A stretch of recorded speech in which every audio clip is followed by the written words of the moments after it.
आमा गक्चिङकालीमा भएको आस्था, विश्वास र श्रद्धा सदाभर रहिरहेको थियो र केही कारणवश मलाई बारम्बार यो ठाउँ जानलाई धेरै नै मन भएका पनि जान पाइरहेको थिइनँ। काठमाडौँ धेरैचोटि गइरहेको थिएँ तर गक्चिङकाली चाहिँ खै के नमिने आमाले बोलाउनु भएको किन सायद जानै पाएको थिइनँ। तर योचोटि चाहिँ म गक्चिङकाली जाने अवसर पनि जुड्यो र मैले आमाको राम्रोसँग दर्शन गराएँ।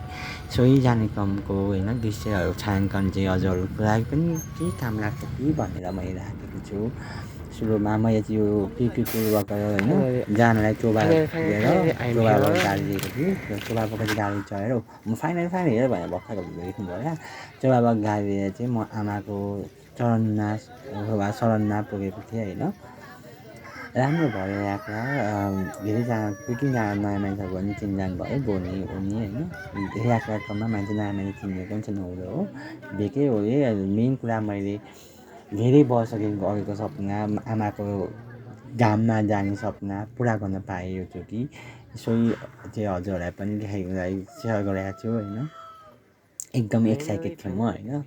कहाँ के होला भने एउटा हुन्छ नि शक्तिको स्रोत भएको ठाउँमा पुग्दाखेरि अर्कै भाइब्स आउँछ होइन। आफूलाई कस्तो हुने गौरव लाग्ने होइन भाव केही पो होला कि भन्ने त्यो चाहिँ भइरहेको थियो। त्यही एक्साइटमेन्टको गौरवमा म यसरी नयाँ ठाउँ क्याप्चर गर्दै थिएँ क्यामेरालाई साथी बनाएर होइन।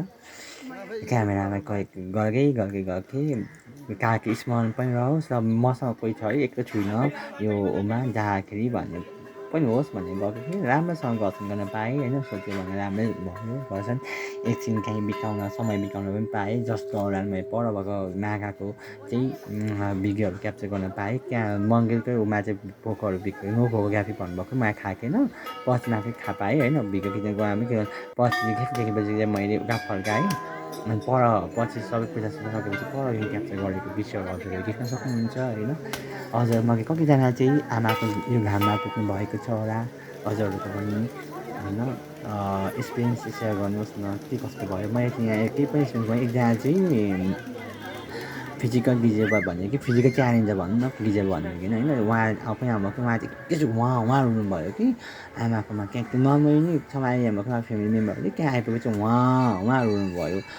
अनि आमाको दोस्रो घाम पनि छ। आमा गक्चिङकाली के भन्नुहुन्थ्यो म त्यहाँ जानु खोजेको भए यो ठाउँमा पुगेँ होइन।